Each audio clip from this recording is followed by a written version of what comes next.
poised to receive Chinese J-35E stealth fighter by 26-27। 1.5 साल पहले 2024 में खबर दे दी थी कि चीन ने पाकिस्तान के साथ एक स्टेल्थ एयरक्राफ्ट की डील कर ली है, जिसके तहत चीन पाकिस्तान को 40 स्टेल्थ लड़ाकू विमान देने जा रहा है और J-35E एयरक्राफ्ट। इसका मतलब ये कि चीन ने J-35 का एक ई वेरिएंट बनाया है। ई मतलब एक्सपोर्ट वेरिएंट जो पाकिस्तान को दिया जाएगा। अब अस्सलाम वालेकुम दोस्तों, एक वो दौर था जब भारतीय JF-17 को कहते थे कि ये चाइनीज माल है। फिर चाइनीज माल का इन्हें उस वक्त अंदाजा हुआ जब हमारे JF-17 ने इनका S-400 बर्बाद कर दिया। इसी तरह ये लोग J-10C के बारे में ये कहते रहे कि राफेल क्या, ये तो तेजूलाल का मुकाबला भी नहीं कर पाएगा। और फिर इन्हें J-10C की असल ताकत का इल्म उस वक्त हुआ जब वो इंडिया के कमोबेश 4 राफेल जहाज गिरा कर आ गया। फिर इन लोगों ने ये प्रोपेगेंडा करना शुरू कर दिया कि पाकिस्तान के पास जो PL-15 है वो एक्सपोर्ट वेरिएंट है और इसकी रेंज 150 किलोमीटर है। यहाँ भी पाकिस्तान एयरफोर्स ने जब 200-250 किलोमीटर की दूरी से PL-15 का इस्तेमाल करते हुए इनके ये के बाद दीगरे 8 जहाज गिराए तो ये अपनी ही एयर स्पेस से भागने पर मजबूर हो गए। अब मैं इन साहब की वीडियो देख रहा था, ये बंदा फिर वही प्रोपेगेंडा कर रहा है कि चीन पाकिस्तान को जो J-35 जहाज दे रहा है वो एक्सपोर्ट वेरिएंट है। हालांकि बीच बीच में मौसूफ की फटी भी हुई है, लेकिन वो क्या है कि प्रोपेगेंडा तो करना है, इसके बगैर व्यूज नहीं आएंगे। J-35 किस बला का नाम है इनको उस वक्त पता चलेगा जब इनका J-35 से पाला पड़ेगा। ये बंदा J-35 को लेकर क्या रोना धोना कर रहा है, आइए आपको दिखाते हैं। Pakistan poised to receive Chinese J-35E stealth fighter by 26-27। जी हाँ, बिल्कुल सही सुना आपने। आप देख भी सकते हैं, डिफेंस सिक्योरिटी एशिया की एक खबर है जिसमें बताया गया है कि चीन पाकिस्तान को J-35 स्टेल्थ लड़ाकू विमान इसी साल से देने जा रहा है। इतना ही नहीं, कुछ और जो न्यूज नेटवर्क्स हैं वो भी खबर दे रहे हैं कि इस साल के अंत या फिर अगले साल की शुरुआत से पाकिस्तान को एक स्टेल्थ एयरक्राफ्ट मिलना शुरू हो जाएगा। और ये देखकर आपको बिल्कुल भी हैरान नहीं होना चाहिए।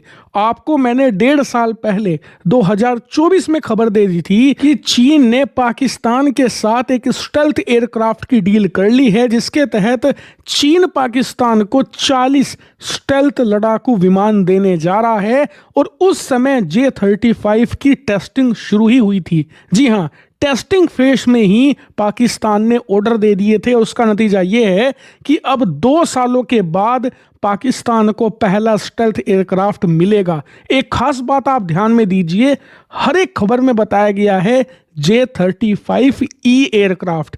इसका मतलब ये कि चीन ने J-35 का एक ई वेरिएंट बनाया है। ई मतलब एक्सपोर्ट वेरिएंट जो पाकिस्तान को दिया जाएगा। अब एक्सपोर्ट वेरिएंट में क्या डिफरेंट होता है, तो सबसे पहले तो ऐसे इंतजाम किए जाते हैं कि ये टेक्नोलॉजी लीक ना हो पाए, क्योंकि चीन को भी पता है पाकिस्तान का ट्रैक रिकॉर्ड कि पाकिस्तान की अमेरिका के साथ कितनी करीबियां हैं और खासकर की अमेरिकी मिलिट्री के साथ।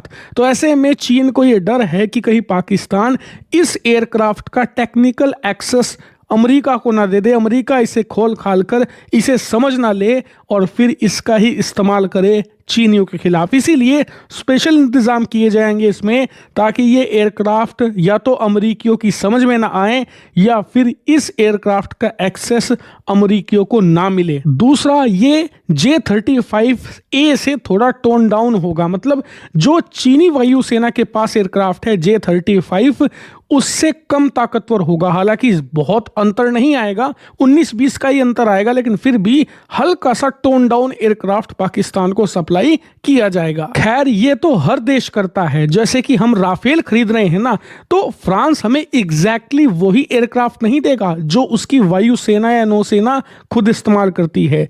उससे हल्का सा टोन डाउन करके हमें राफेल दिया जाएगा। और ये प्रैक्टिस सब करते हैं। भारत भी जब किसी देश को हथियार बेचता है तो थोड़ा टोन डाउन वर्जन ही उसका एक्सपोर्ट किया जाता है। खैर, लेकिन फिलहाल ये बात तय है कि बहुत ही जल्द पाकिस्तान को एयरक्राफ्ट मिलने जा रहा है, वो भी स्टेल्थ। हालांकि कुछ लोग कहेंगे आप में से कि अभी तक तो चीनी वायुसेना को नहीं मिला, तो वो पाकिस्तान को पहले क्यों दे रहे हैं? ऐसा तो हो नहीं सकता, असंभव है, गलत खबर है ये। तो उन लोगों को मैं बता दूं कि ऑलरेडी चीनी वायुसेना इस्तेमाल कर रही है। यहां तक कि अमेरिकी सरकार का कहना है कि अक्टूबर 2025 तक 57 से लेकर 60 J-35 एयरक्राफ्ट अब तक चीनी वायुसेना रिसीव कर चुकी है और आने वाले समय में वो सालाना 40 से लेकर 50 J-35 बनाएंगे, जिसमें से कुछ एक्सपोर्ट करेंगे, कुछ अपनी वायुसेना को दिए जाएंगे। यानी कि J-35 को लेकर उनकी एक प्रॉपर प्लानिंग है और इसके हिसाब से वो बहुत तेजी से आगे बढ़ रहे हैं। लेकिन फिलहाल भारत की टेंशन बढ़ने वाली है, क्योंकि पाकिस्तान के पास J-35A आने का मतलब है बंदर के हाथ में तलवार, और इसीलिए हम लोगों को ये बात भले ही पसंद नहीं है, लेकिन अब करना पड़ेगा। हमें मजबूरी में तुरंत स्टेल्थ एयरक्राफ्ट खरीदना पड़ेगा और मेरे हिसाब से Su-57 अब हमारे लिए एक जरूरत बन गया है। अभी तक लग्जरी था, लेकिन अब तो ये जरूरत बन गया है। Su-57 पर जल्द ही फैसला लेना पड़ेगा। अगर वो वायबल ऑप्शन नहीं है, मतलब अगर हमें ऐसा लग रहा है कि रूस उसे जल्द ही स्टेल्थ एयरक्राफ्ट नहीं बना सकता, तो मजबूरी में हमें F-35 की तरफ भी देखना पड़ सकता है, क्योंकि ऑप्शन बहुत तेजी से खत्म हो रहे हैं और हमारे पड़ोसियों के पास ऐसे सिस्टम आ रहे हैं जो वाकई में ही बहुत डेंजरस हैं। क्योंकि आप खुद सोचिए, पाकिस्तान जैसा देश जो हमेशा अपनी पूरी ताकत झोंकता है भारत को परेशान करने के लिए, उसके पास J-35 स्टेल्थ जैसा एयरक्राफ्ट है। भले ही वो 100% स्टेल्थ ना हो, लेकिन 80-90% है।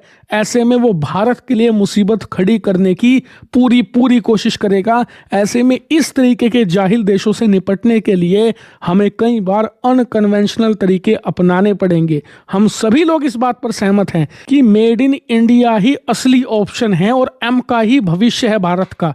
लेकिन फिलहाल स्टॉप गैप अरेंजमेंट में हमें 114 राफेल के अलावा Su-57 या F-35 में से एक एयरक्राफ्ट कम से कम 30 से लेकर 50 की संख्या में खरीदना पड़ेगा, वरना आप हमारे पड़ोसी देशों को जानते हैं, ये सारे के सारे ऐसे हैं कि भारत को छोटी सी चोट पहुंचाने के चक्कर में अपना सर्वनाश करने को भी तैयार रहते हैं। और इन्हें इस बात का दुख नहीं होता कि इनका सर्वनाश हो गया, इन्हें इस बात की खुशी रहती है कि अपना सर्वनाश हमने कर लिया, लेकिन भारत को थोड़ी सी चोट तो पहुंचा ही दी।